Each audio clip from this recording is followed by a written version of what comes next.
on ne peut pas bénéficier du développement sans être un des acteurs de ce développement. Vous voyez, les deux faces sont liées. Pourquoi?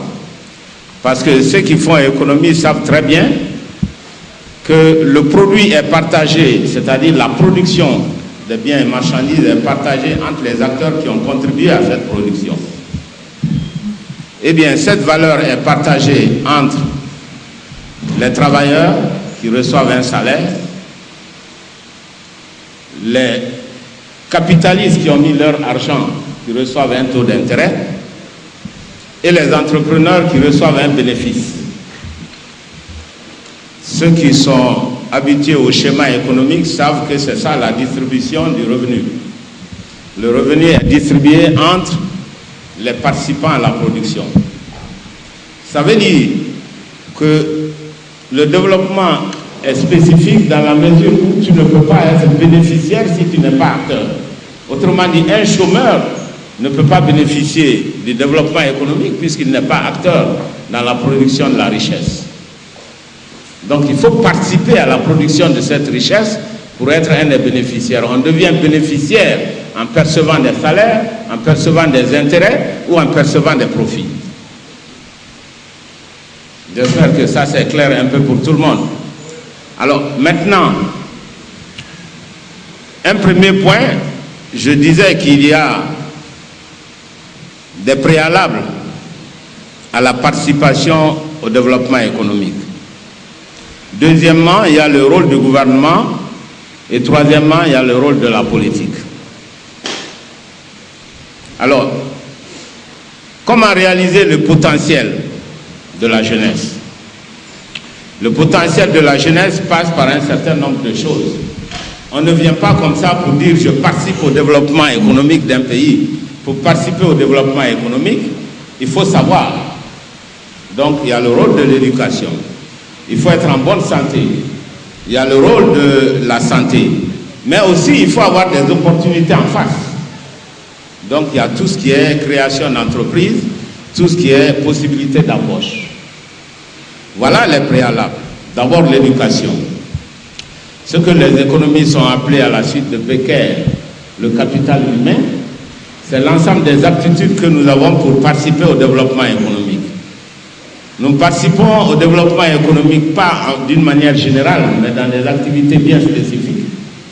On ne se lève pas comme ça pour dire, bon, ce matin, je participe au développement économique. Non. Comment vous allez y participer? Vous allez participer soit comme un ingénieur, comme un enseignant, comme un médecin, comme un ouvrier spécialisé dans le bâtiment, comme un électricien, comme un maçon, ou alors comme un administrateur.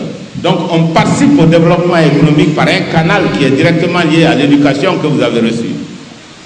Et si vous avez une très bonne éducation, en ce moment votre participation devient efficace dans la production des biens et des services dans un pays. D'où le rôle important de l'éducation. Tant vaut l'éducation dans un pays, tant vaut ce pays lui-même. Un pays ne peut pas se développer sans une jeunesse éduquée.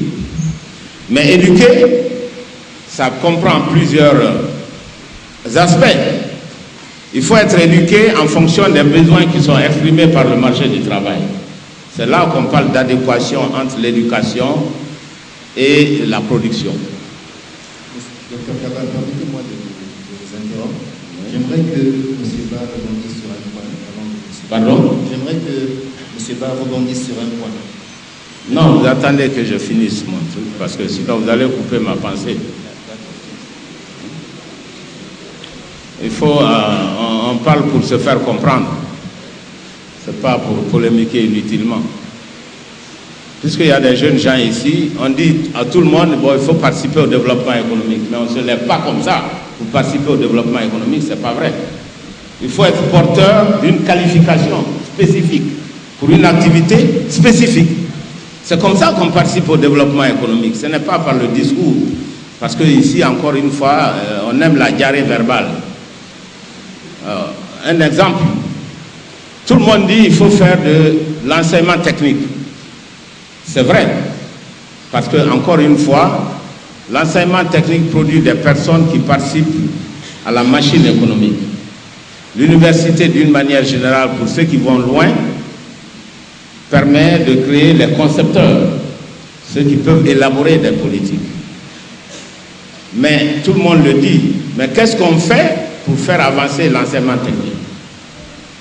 Moi je le sais parce qu'ici à Kofi Annan, on fait pas mal d'enseignement technique, aussi bien au niveau de la formation professionnelle qu'au niveau des ingénieurs. Dans tous les pays où l'enseignement technique a fait du progrès, c'est l'État qui aide à l'équipement des différentes écoles. Pourquoi? Parce que l'enseignement technique, c'est quelque chose qui est coûteux et qui rapporte peu. Autrement dit, les frais de scolarité, généralement, sont très bas pour l'enseignement technique. C'est pas vrai? Donc, mais en même temps, ça coûte beaucoup plus cher que les cours à l'université. Pour donner des cours de droit ou d'économie, on a besoin juste d'un tableau de la craie et de quelqu'un qui sait de quoi il parle. Voilà. Mais pour faire de la menuiserie, on a besoin de machines, on a besoin de bois, on a besoin de gens spécialisés. C'est beaucoup plus cher. Mais en même temps, on paye beaucoup moins. Les gens payent beaucoup moins pour apprendre la menuiserie que pour apprendre le droit. Comprenez? Donc c'est ça le dilemme. Ça veut dire quoi? En pratique, il ne s'agit pas de dire faisons de l'enseignement technique. Il faut que ceux qui le disent se penchent réellement sur les coûts de formation de cet enseignement technique par rapport à ce que les étudiants ou les élèves payent. Donc, il faut faire la part des choses. Ça, c'est quelque chose de très important. L'éducation, encore une fois, il y a toujours en Guinée une différence entre ce que l'on dit et ce que l'on fait. Tout le monde vous dira ici que l'éducation, c'est une priorité. C'est pas vrai? Mais si vous regardez le budget de l'État, tout ce qu'on dépense pour l'éducation, primaire, secondaire, supérieure, enseignement technique, c'est 13% du budget. 13% seulement. Les autres pays, Mali, Côte d'Ivoire, Sénégal, c'est entre 30 et 40%.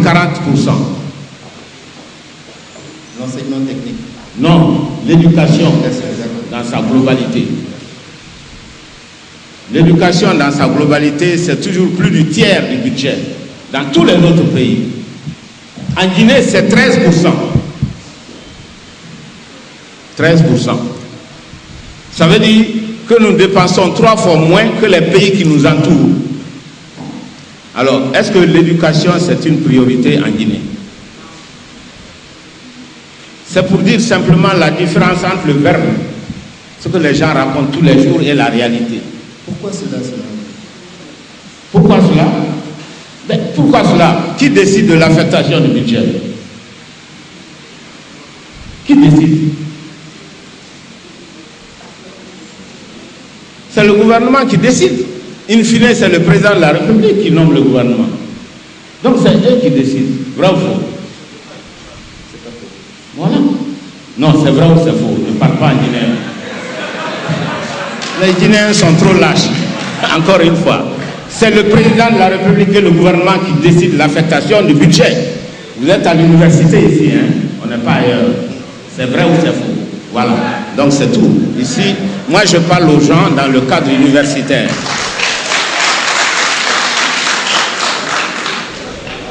Il ne faut pas parler pour parler. Moi je suis fatigué, je viens d'arriver, je ne veux pas parler pour parler. Il faut parler pour que les gens comprennent ce qu'on dit. Donc, ici, pour les décideurs guinéens, l'éducation n'est pas la priorité. Ça veut dire que si ce n'est pas la priorité, il est très difficile de faire participer la jeunesse au développement économique, puisque la jeunesse n'est pas qualifiée pour le développement économique. Encore une fois, je parle en tant que nation, là, hein? Je ne parle pas des cas spécifiques, encore une fois. Ce n'est pas parce qu'il y a une ou deux bonnes écoles, c'est pas ça la question. En tant que nation, quelle est la part de nos ressources que nous affectons à l'éducation de nos enfants? Il se trouve que la Guinée affecte la part la plus faible dans toute la sous-région. Presque le tiers de ce que les autres font. Si vous me dites, vous, que votre priorité dans votre famille, c'est l'éducation, C'est très bien. Je vais demander comment vous dépensez votre argent. Si vous dépensez 60% de votre argent dans les boîtes de nuit, je dirais que l'éducation n'est pas votre priorité. Voilà. Donc c'est la même chose pour un pays. Dis-moi, quelle est la fraction de ton revenu que tu dépenses pour l'éducation, je te dirai si l'éducation est une priorité ou si ce n'est pas une priorité.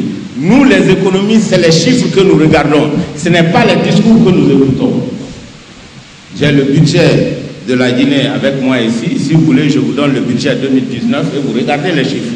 C'est ça qui compte. C'est pas blablabla, comme on le fait ici. Donc, c'est très bien. L'éducation, si on veut que la jeunesse participe au développement, il faut mettre l'accent sur l'éducation. Il faut mettre l'accent sur la santé. Là encore, les Guinéens, les dirigeants guinéens, ils font exactement le contraire de ce qu'ils disent. Toute l'élite des Guinéens se soigne à l'extérieur. Si vous prenez l'avion pour Dakar, vous n'avez pas de place. On est tout le temps en train d'évacuer les Guinéens. C'est pas vrai? Les directeurs, les ministres, qui se soignent ici? Ils se soignent tous à l'extérieur. Par Air France, par Royal Air Maroc pour être enterrés en Guinée. Parce qu'ils sont morts à l'étranger. Généralement, ils font tous partie de l'élite. Lorsque dans un pays, l'élite ne se soigne pas dans le pays, n'éduque pas leurs enfants dans le pays, il est très difficile de faire avancer ce pays. Malheureusement, c'est le cas de notre pays. Tous ceux qui ont parlé d'éducation l'année dernière, les problèmes de bourse et autres, et je regrette qu'un de vos conférenciers ne soit pas venu, ils ont tous leurs enfants dans les écoles privées. Tous. Et tous leurs enfants sont dans les écoles privées aussi des autres pays que la Guinée. Donc l'hypocrisie, c'est une marque de ce pays. Et quand on vient pour parler, il faut dire la vérité aux gens. Alors, j'ai dit qu'il y a des préalables à la participation de la jeunesse au développement économique. L'éducation, c'est un préalable. La santé, c'est un préalable. Avoir des opportunités d'emploi aussi, c'est un préalable. Qu'est-ce que je veux dire? Pour travailler, il faut qu'il y ait des entreprises qui vous embauchent, n'est-ce pas? Chaque fois qu'on parle du chômage en Guinée, tout le monde dit « Ah, c'est la formation, c'est la formation, c'est la formation ». C'est pas faux, c'est vrai. Mais ce n'est qu'une partie de la vérité. L'autre partie de la vérité, même si vous êtes bien formé, s'il n'y a pas d'entreprise pour vous embaucher, comment vous allez travailler? C'est impossible. Ça veut dire que c'est le secteur privé qui offre des emplois à la jeunesse. Ce n'est pas l'État. L'État a fini d'embaucher ses fonctionnaires. Les travailleurs de l'État s'appellent fonctionnaires. Ils ne sont pas nombreux. J'ai l'habitude de dire que le dernier emploi de la fonction publique, c'était pour le ministre de la Pêche. Vous vous souvenez? On a dit, il prend l'emploi ou il ne prend pas. Et finalement, il s'est décidé à prendre cet emploi. C'était le dernier emploi de la fonction publique. Depuis lors, il n'y en a plus. Il n'y a plus d'emploi. Donc, ça veut dire que ce n'est pas la fonction publique qui va faire le débouché. Ce sont les entreprises. Alors, pour parler simple, il y a deux types d'entreprises. Il y a les entreprises étrangères, il y a les entreprises guinéennes. Quand on parle d'investissement privé, les gens pensent aux Chinois, aux Français, aux Pakistanais, je ne sais pas quoi, aux Allemands qui viennent investir en Guinée. Mais la réalité du tissu économique, ce n'est pas ça du tout. C'est les petites et moyennes entreprises guinéennes qui sont l'essentiel du tissu économique dans ce pays et dans tous les autres pays d'ailleurs. Ça veut dire qu'il faut encourager l'initiative privée. Mais il ne s'agit pas de dire qu'il faut encourager l'initiative privée parce que je vois toujours à la télévision, nous sommes dans le partenariat public-privé, ceci ou cela. C'est des histoires. Le partenariat public-privé, ce n'est pas le partenariat avec les entreprises chinoises. Je sais de quoi je parle, j'étais chargé de ce portefeuille, c'est pas ça. Le partenariat public-privé, c'est les entreprises privées guinéennes. Quand une entreprise a un marché de l'État, il faut payer l'entreprise à temps. Malheureusement, ce qui se passe ici, l'État ne paye jamais les entreprises guinéennes à temps.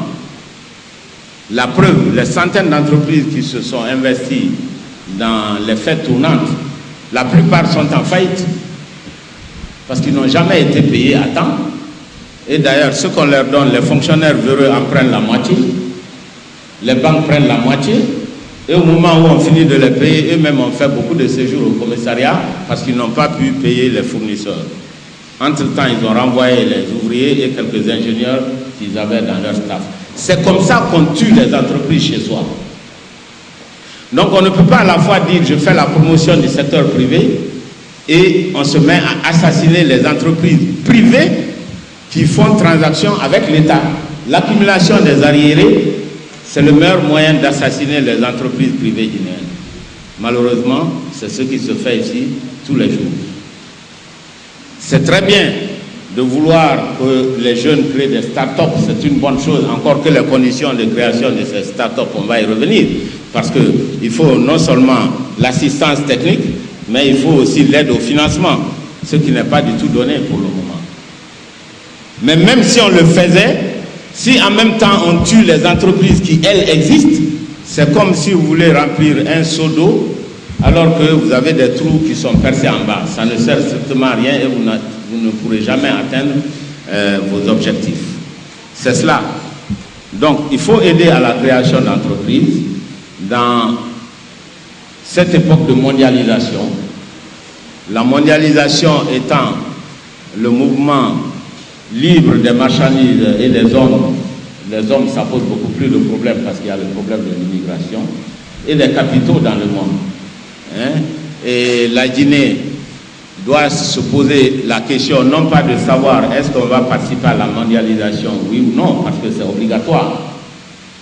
Nous participerons de gré ou de force, ou nous sommes violés. La question c'est comment y participer. Ce n'est pas si nous allons participer ou pas.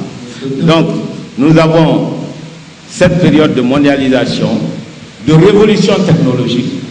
Il faut donner les instruments à nos enfants de cette révolution technologique. Que proposez-vous justement pour pallier au problème de l'emploi jeune actuellement? Mais c'est ce que je suis en train de te dire. Qui donne l'emploi? C'est les entreprises. Voilà. Donc faisons. Vous savez, le travail, c'est un marché, c'est le marché du travail. On va encore simplifier une fois. Les jeunes apportent leur force de travail, n'est-ce pas? C'est les entreprises qui demandent ces forces de travail. Ok? Dans l'apport, c'est-à-dire l'offre de travail, c'est là qu'on parle de compétences et on parle de formation. Ceux qui demandent le travail, ce sont les entreprises qui sont en face. C'est là on parle de création d'entreprises. C'est là on parle de ne pas tuer les entreprises. C'est là on parle de prendre des initiatives pour créer beaucoup d'entreprises jeunes et des start-up. Et c'est là qu'il faut apporter du capital. C'est là qu'il faut apporter l'assistance administrative et l'assistance financière.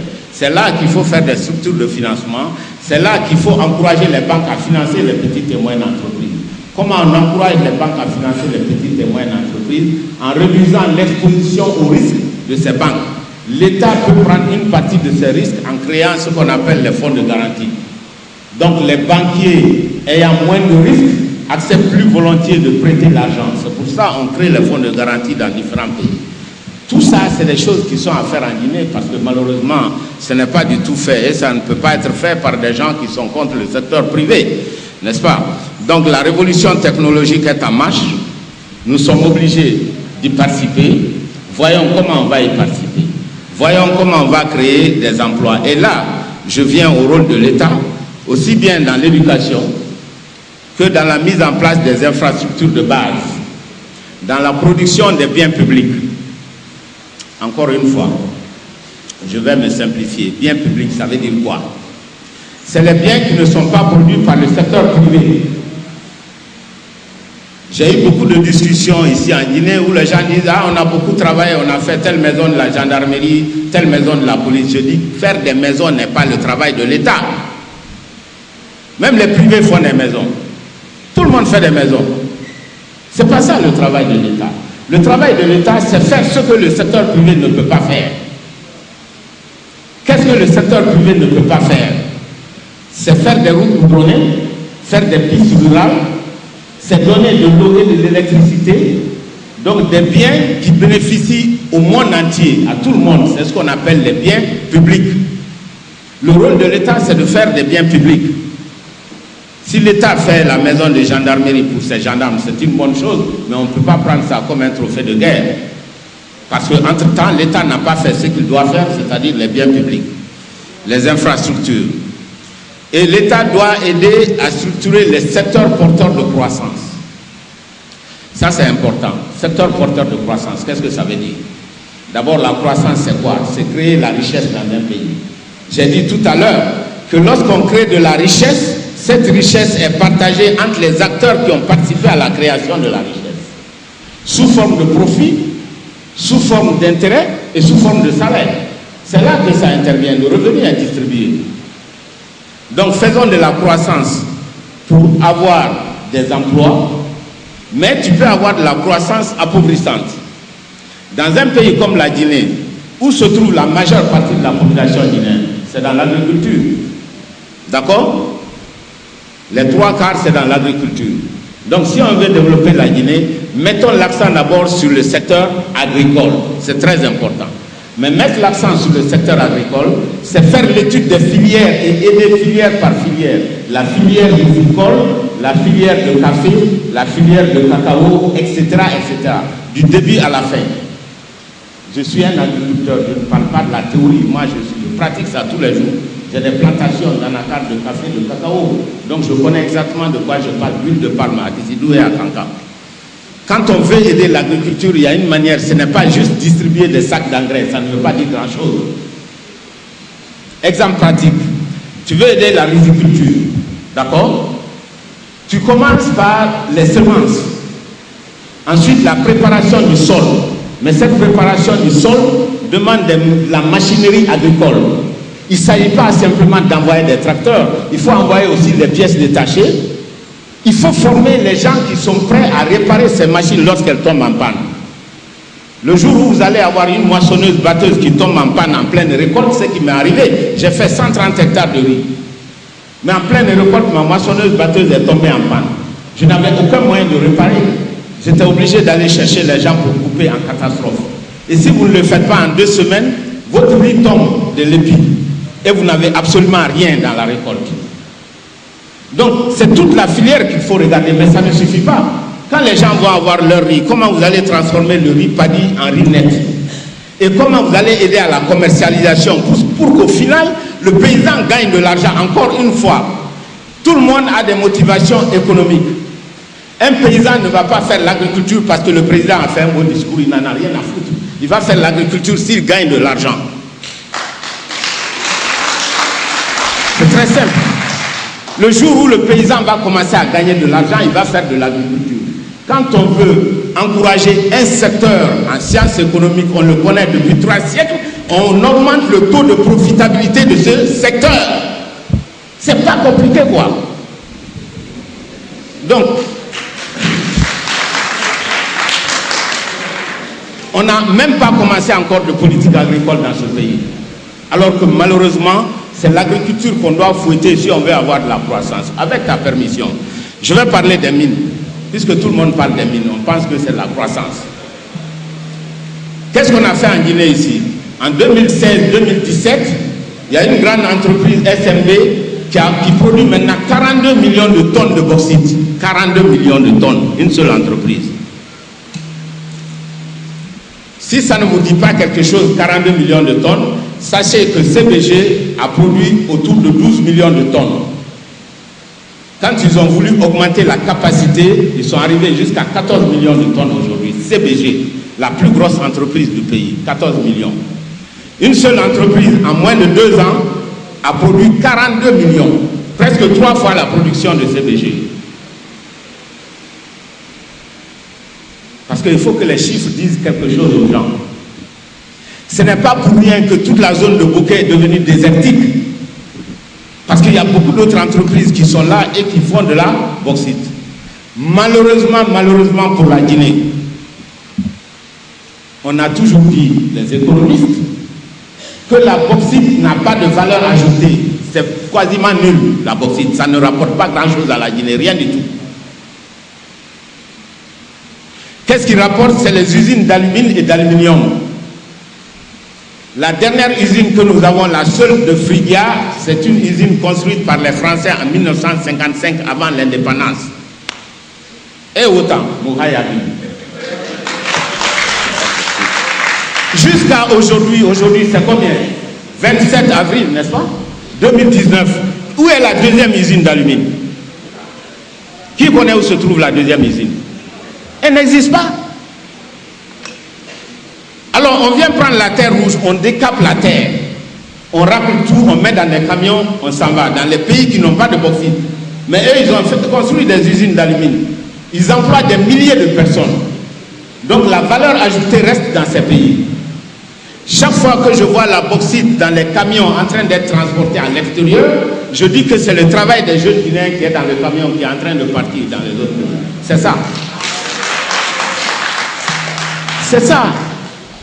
D'autre part, cette production très importante d'une entreprise, de 2 ou 3 entreprises, ça produit de la richesse, même si cette richesse ne reste pas ici. On a calculé à partir de ça le PIB. Le PIB, c'est le produit intérieur brut. Le produit intérieur brut, c'est un concept territorial géographique. Ça veut dire que c'est la quantité de richesse qui est créée sur le territoire guinéen. Mais ça ne signifie pas que c'est une richesse qui appartient aux Guinéens. Pas du tout. Ce n'est pas le PNB, produit national brut, c'est différent du produit intérieur brut. En Guinée, on calcule la croissance avec le produit intérieur brut, la richesse créée sur le territoire guinéen. Si vous voulez transformer ça en produit national brut, c'est-à-dire revenu des Guinéens, il faut enlever ce qui va à l'extérieur et ajouter ce qui vient de l'extérieur. Et on transforme le PIB en PNB. Il n'y a pas de grès, il n'y a pas de chaos.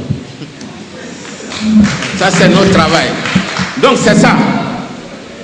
Autrement dit, la quantité de bauxite qui est produite en Guinée n'apporte pas grand-chose à la Guinée. Pour que ça apporte grand-chose à la Guinée, quels sont les canaux d'enrichissement?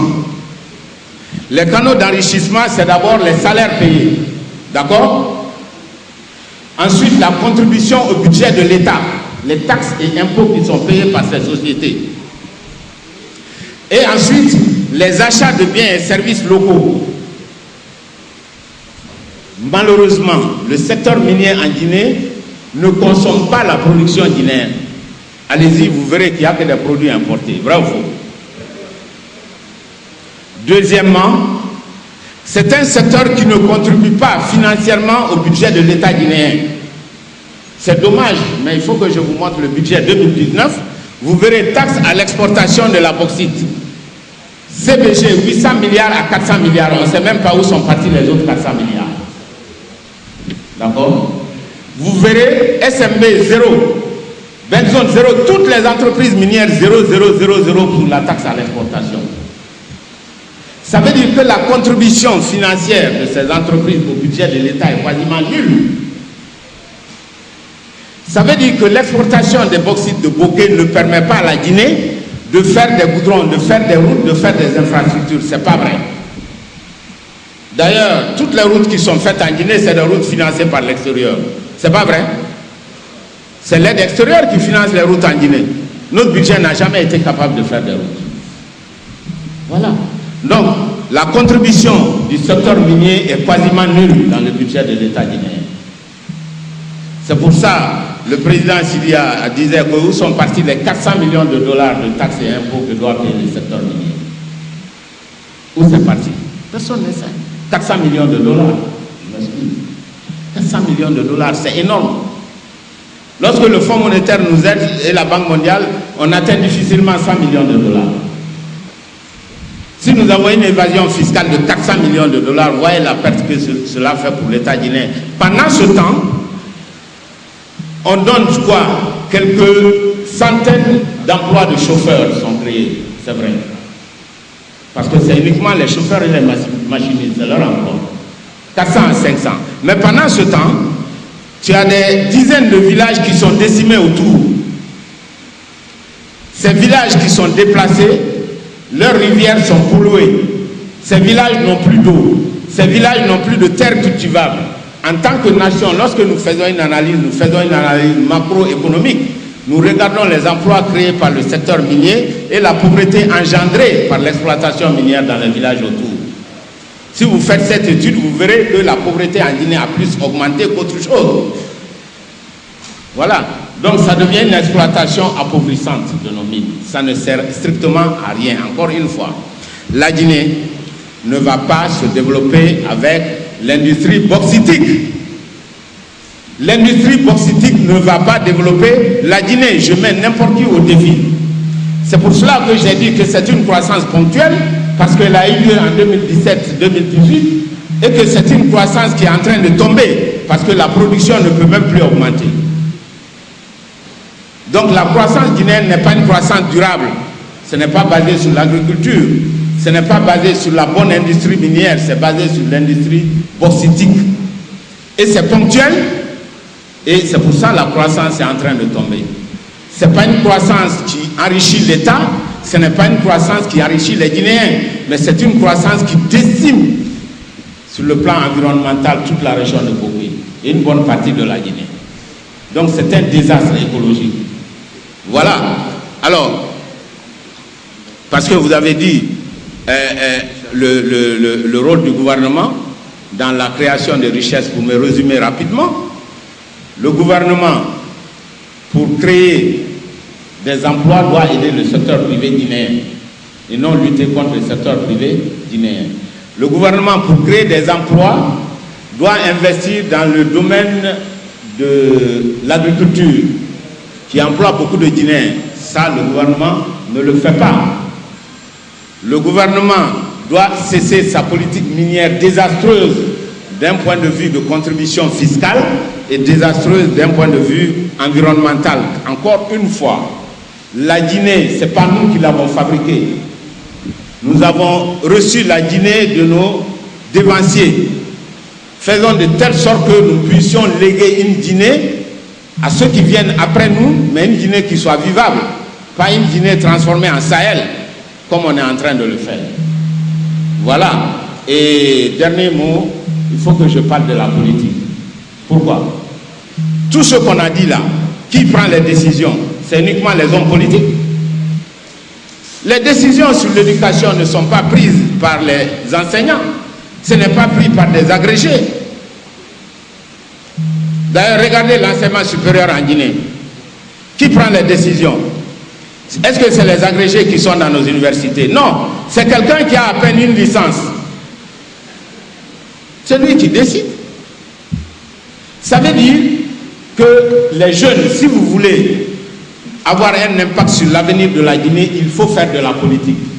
Ne faites pas comme nous on l'a fait, parce que nous on a refusé de faire la politique. On a été des technocrates, on a dit on ne se mêle pas de politique. On a été des gens qui étaient bêtes, nous étions bêtes, on n'a pas compris. Parce que c'est les hommes politiques qui décident. C'est eux qui décident la santé, c'est eux qui décident l'éducation, c'est eux qui décident s'il faut faire des routes ou ne pas faire, s'il faut faire de l'électricité ou ne pas faire. D'accord? Donc la décision publique, c'est les hommes politiques, ce n'est personne d'autre. Et le fait qu'en Guinée, les meilleurs d'entre nous ont toujours refusé de faire de la politique, on s'est retiré, eh bien on a laissé ça aux médiocres.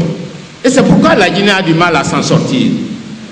Si vous n'êtes pas convaincu de cela, posez-vous la question pourquoi les Guinéens malades vont au Sénégal, un pays où il n'y a que du sable. Nous, nous avons tout. On n'a même pas honte d'aller là-bas. Mais si vous voulez comprendre, voyez tous ceux qui ont dirigé le Sénégal, ils sont tous presque des agrégés. C'est pas vrai? Ça veut dire que les intellectuels là-bas se sont impliqués dans la politique. C'est pourquoi le Sénégal, ça marche, malgré qu'ils n'ont pas de ressources. Chez nous, il y a toutes les ressources, ça ne marche pas. Voyez un peu le curriculum, le CV de tous ceux qui ont dirigé la Guinée. Quel diplôme ils avaient?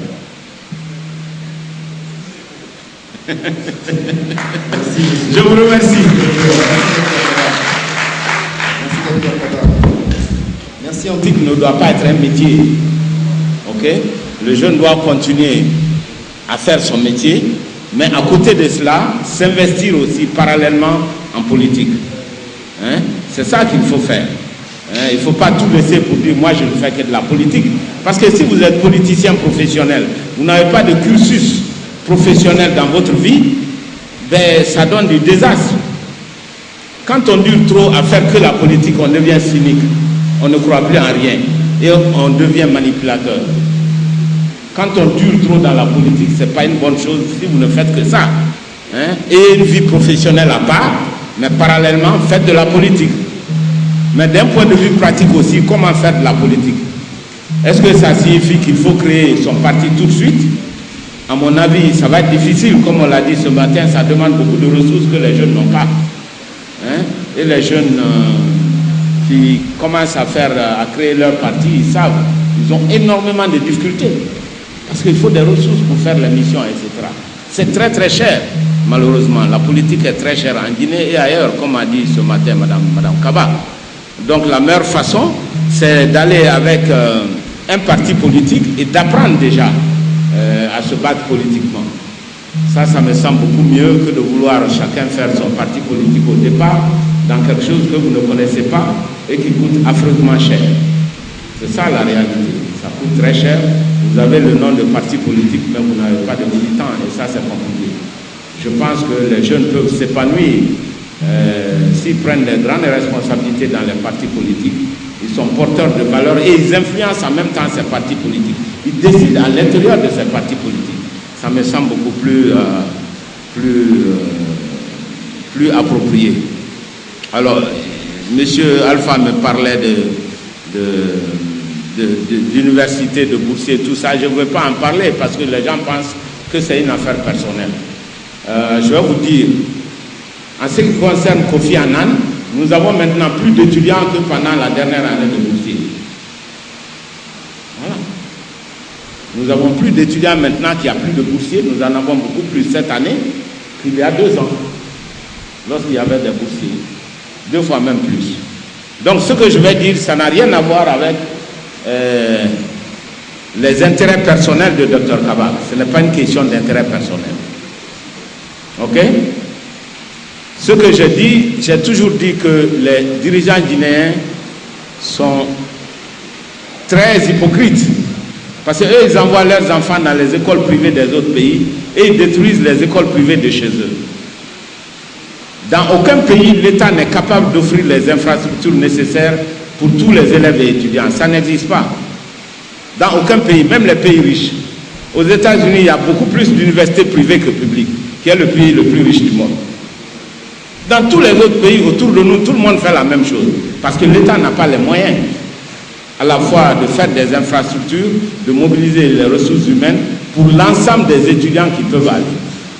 C'est au vu de ça qu'en 1986, lorsque le président Conté a pris la sage décision, parce qu'il y avait trop d'étudiants bacheliers, et l'État n'avait pas suffisamment d'infrastructures, d'envoyer des boursiers dans les universités privées. Ce n'est pas une invention guinéenne, ça se fait partout, même autour de nous, partout.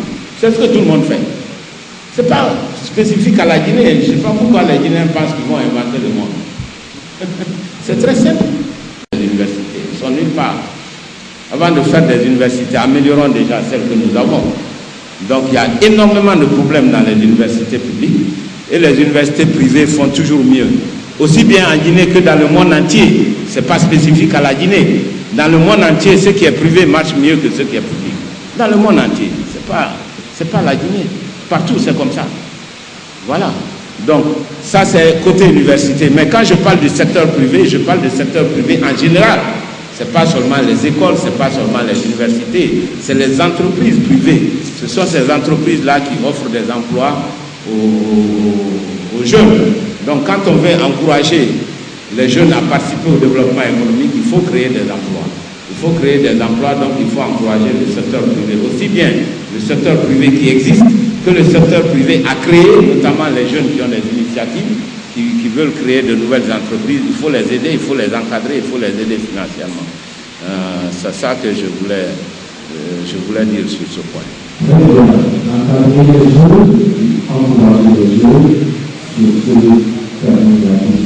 D'être déchiré entre les partisans de 3e mandat ou de la révision constitutionnelle et ceux qui sont contre. Lorsqu'on parle de 3e mandat, ça recouvre 3 choses. Ça recouvre 1, la modification de la constitution actuelle. Ça recouvre aussi l'introduction d'une nouvelle constitution, même si techniquement là il ne s'agit pas d'un troisième mandat, mais l'objet essentiel c'est de donner un troisième mandat. C'est pourquoi on regroupe sous le label troisième mandat, même quand il y a une nouvelle constitution. Et troisième élément, le glissement du mandat présidentiel. C'est les trois éléments que l'on regroupe sous le label de troisième mandat.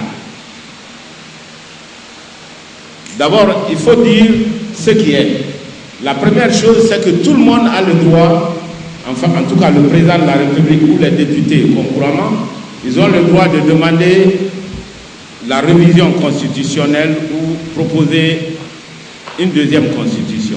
Tout le monde a ce droit. Personne ne dénie ce droit-là. Je pense qu'il faut que les choses soient claires.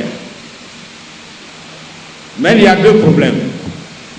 Le premier problème, c'est qu'en 2010, il était entendu que celui qui gagnait les élections présidentielles devait faire passer la Constitution au filtre du référendum. C'est ce qui était convenu avec tous les candidats. Et lorsque le professeur a juré de respecter la Constitution et de faire respecter, après cela, il devait présenter ça pour le référendum. Ce qu'il a ignoré. Voilà, parce que c'est ça qui était convenu. Beaucoup de gens ne le savent pas. Il était convenu que n'importe quel président devrait présenter cette constitution pour un référendum. Et c'était l'occasion de modifier. Parce qu'il y a des choses qui ne sont pas excellentes là-dedans. Il en a parlé tout à l'heure. Par exemple, un candidat de la société civile ne peut pas être candidat à la présidence de la République. Ça, c'est des choses qui sont à changer. Mais on aurait dû le faire dès la première année, c'est-à-dire en 2011. Et c'est ça qui était prévu. Mais on ne l'a pas fait. On attend au moment où on doit partir la toute dernière année pour parler de ça. Et on parle simplement, non pas sous l'angle des modifications importantes à apporter, mais sur un seul point, avoir un troisième mandat. Voilà le problème. C'est pour ça, sinon personne ne dénie le droit. Mais vous ne pouvez pas le faire en partant. Voilà. Et vous ne pouvez pas modifier les règles du jeu et dire que ces règles s'adressent à vous. Voilà. On ne peut pas en même temps faire une chose et son contraire. Voilà une personne qui s'est battue 40 ans et qui s'est battue, qui a fait des déclarations, qui s'est battue sur le terrain contre le tripatouillage constitutionnel du général Lansana Conté. Nous avons tous manifesté ici contre ça, y compris tout le RPG. Alors c'est très difficile de comprendre qu'après ces luttes de 40 ans, que les mêmes personnes viennent pour dire « Ah non, on va faire exactement la même chose que nous combattions il y a juste 10 ans. » Ça n'a aucun sens. Nous, on a fait des défilés ici, on a marché ici contre les militaires et le RPG était au centre. Donc on ne peut pas combattre quelque chose hier et se mettre dans ça aujourd'hui. Voilà. Donc on a dit qu'il n'y aura pas de troisième mandat, quelle que soit la forme. S'il y a révision constitutionnelle, ce sera fait par le prochain président de la République. Voilà. Parce qu'il faut défendre les acquis de la démocratie. On ne peut pas accepter que la Guinée retourne en arrière tous les jours. Parce que la question est simple. Est-ce qu'on va vivre selon la loi ou bien on va vivre selon l'anarchie? Voilà. Pour le moment, la loi qui est là, elle dit qu'il n'y a pas de troisième mandat. Malheureusement, ceux qui manifestent pour dire qu'il n'y aura pas de troisième mandat, donc qui sont conformes à la loi, c'est eux qui sont arrêtés aujourd'hui. Ceux qui disent qu'il faut un troisième mandat, ils sont contre la loi, eux on ne les arrête pas. Est-ce qu'on est dans le domaine de l'état de droit, de la légalité, ou on est dans le domaine de l'arbitraire et de la dictature? On est dans la dictature aujourd'hui, on commence à rentrer dedans. Il faut que les jeunes que vous êtes, vous soyez courageux. Et que vous preniez position dès maintenant. Parce que le combat, on le fait pour vous. À notre âge, nous avons tout intérêt à être d'accord avec le pouvoir. Si on ne pense qu'à nous-mêmes. Ben oui. Si on ne pense qu'à nous-mêmes, on serait d'accord avec le pouvoir. Vrai ou faux?